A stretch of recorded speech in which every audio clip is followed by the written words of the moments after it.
gente! Nessa aula nós vamos falar sobre a segunda fase da Revolução Industrial. Essa segunda fase começa mais ou menos em 1850 e vai até 1900, início do século XX. É uma fase muito interessante para a indústria, é um momento de grande desenvolvimento. O acúmulo tecnológico da primeira fase agora estava gerando novas invenções. E nós podemos dizer que essa segunda metade do século XIX foi muito criativa, foi tudo muito interessante. As pessoas começaram a usufruir da tecnologia no seu dia a dia. Havia grandes feiras de exposições de máquinas, surgem aí os primeiros protótipos de escadas rolantes, os elevadores começam a se tornar mais comuns. No finzinho do século XIX começam a surgir os primeiros automóveis. Então é um momento muito instigante para as pessoas. É uma fase em que a indústria se expande. Se na primeira fase, naqueles primeiros 100 anos, a indústria se circunscreveu à Inglaterra, agora a indústria chegava ao continente europeu.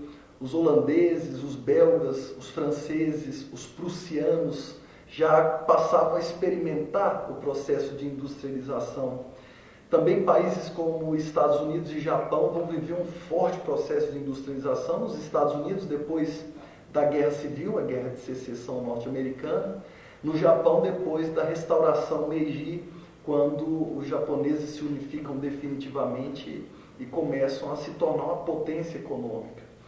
Alguns países como o Brasil e a Rússia, embora não se industrializem nesse período, vão experimentar a indústria.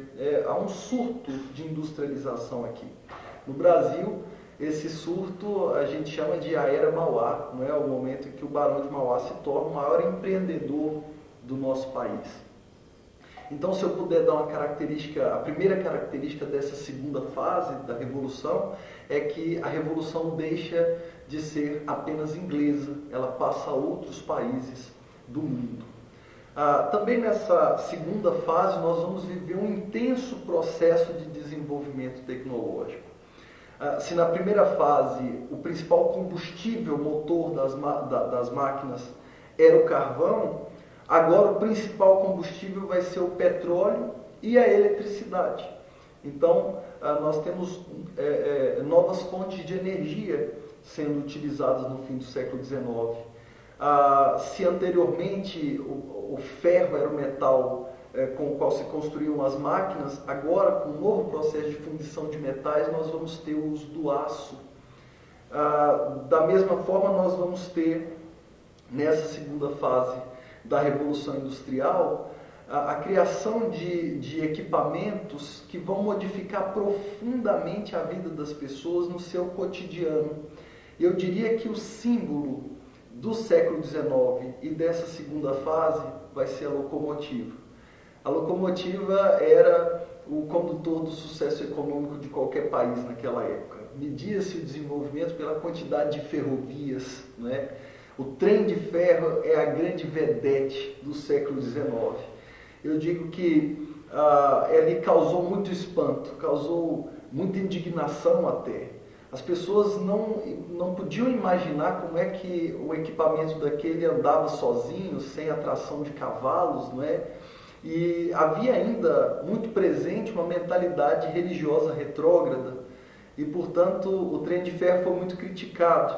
Quando se lançou a primeira linha de ferro em 1825, a igreja conclama as damas da sociedade a fazerem suas novenas para que Deus pudesse impedir a concretização dos planos de Satanás para a humanidade. Então o trem era associado ao próprio demônio, não é? Isso principalmente nos países de maior tradição católica. Um dos primeiros atos da igreja depois do lançamento das linhas de trem foi proibir o trem de ferro nos territórios papais na Itália, não é? Eles não podiam usar o trem de ferro. E é lógico que causava muito espanto. Hoje a gente liga a televisão e a gente não se assusta. A gente fala ao celular e a gente não se assusta porque nós nos habituamos a essa tecnologia. Mas vocês imaginem o susto que o trem de ferro causava nas pessoas, não é?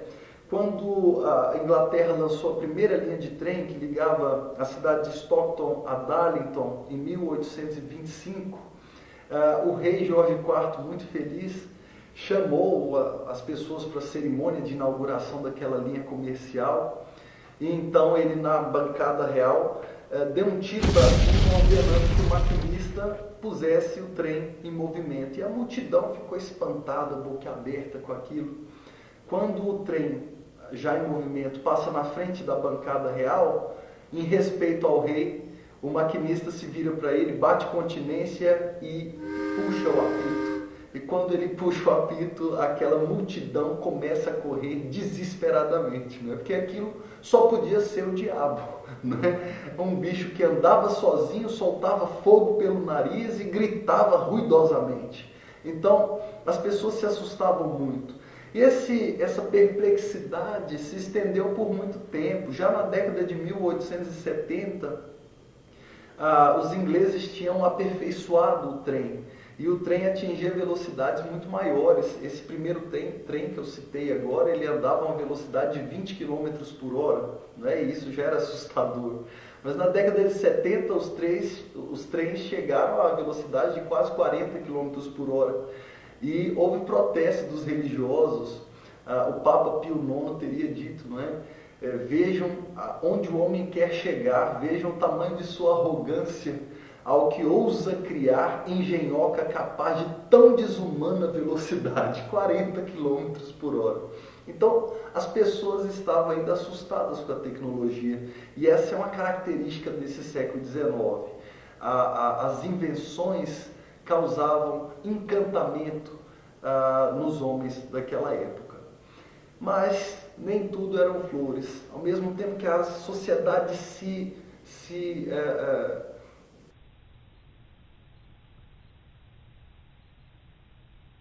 ao mesmo tempo que a sociedade se modernizava, muitos problemas decorrentes da Revolução Industrial começavam a ficar mais claros, mais visíveis para a sociedade. E o pior desses problemas era que a lógica do capitalismo, a máxima do lucro, simplesmente ignorava as terríveis condições de trabalho a que eram submetidos os trabalhadores das cidades industriais daquela época, especialmente em Inglaterra. Londres, Manchester, Liverpool, que eram cidades inglesas de muita tradição industrial, eram cidades muito pobres, de pessoas infelizes que trabalhavam jornadas desumanas de 14 a 16 horas por dia, recebiam salários minúsculos. Na virada do século XVIII para o século XIX, por exemplo, o salário pago era correspondente a uma batata por dia, não é? Então as pessoas eram realmente miseráveis.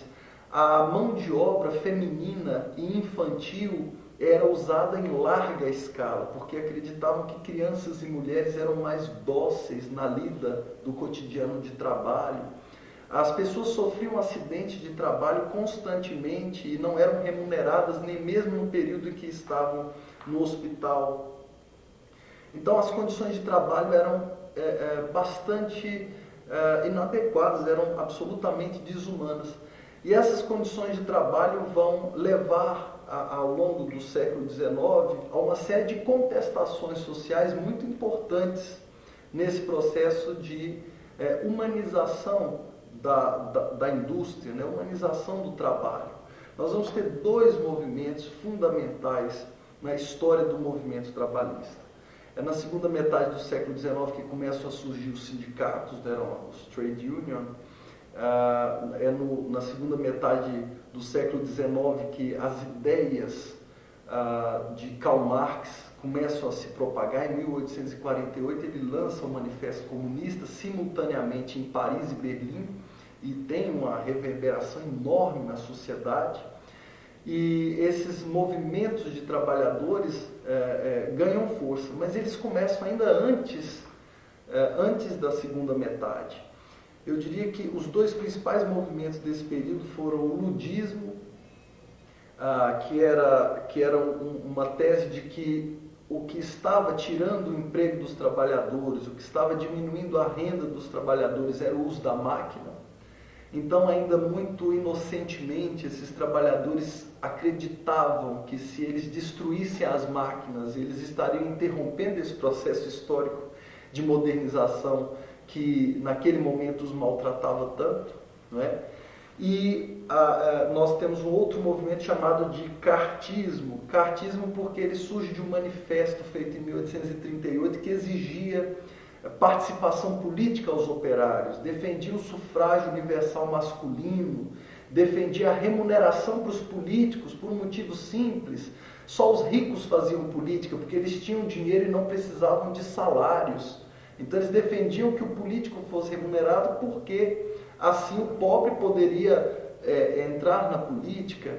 Eles defendiam uma maior democratização da sociedade. E com isso nós temos as primeiras manifestações coletivas contra aquele modelo de exploração de trabalho que era tão desumano nesse século XIX. Então a segunda fase da Revolução Industrial, para a gente resumir, é o momento em que a indústria deixa a Inglaterra e chega em outros países. É o momento em que se usa mais o petróleo e a eletricidade como fonte de energia. Essa segunda fase é também o momento da supremacia da indústria siderúrgica e não mais da indústria têxtil. O aço vai ser o metal usado na construção das principais máquinas. E é o momento em que se inicia a luta dos trabalhadores na conquista dos seus direitos.